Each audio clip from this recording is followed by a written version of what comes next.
అంటే 1942లో అమ్మవారి ప్రతిష్ట జరిగింది. అంతకు ముందే అక్కడ చిన్న ఉన్న అమ్మవారు అది స్వయంభూ.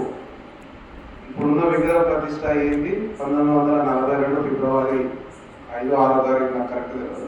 ఫిబ్రవరి 1942, 85 సంవత్సరాల తర్వాత ఆ అమ్మవారి ఆశీర్వాదంతో మనం మళ్ళీ అమ్మవారికి ఈరోజు శిఖరం నిర్మించుకొని ప్రతిష్ట చేసే భాగ్యం మనందరికీ కలిగింది.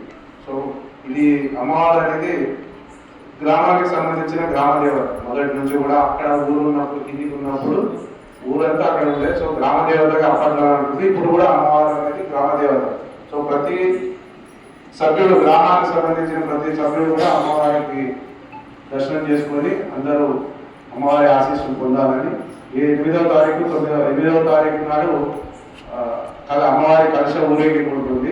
రాఘవేంద్ర స్వామి గుడి కాడ నుంచి అమ్మవారి గుడి వరకు.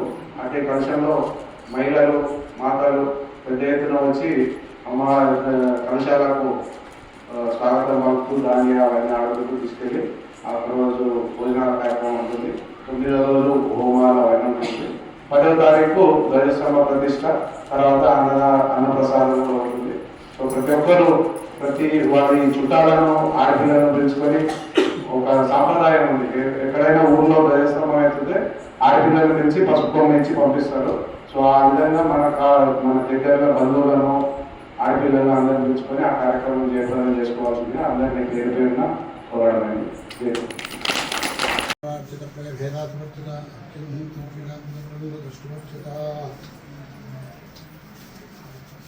శతమానం భవతి తథా పరేశ్వరేంద్రియాయుష్యేవేంద్రియే ప్రతిష్టతే. ధనం ధాన్యం పశుం పశుపుత్ర లాభం శత సంవత్సరం శతం దీర్ఘమాయు.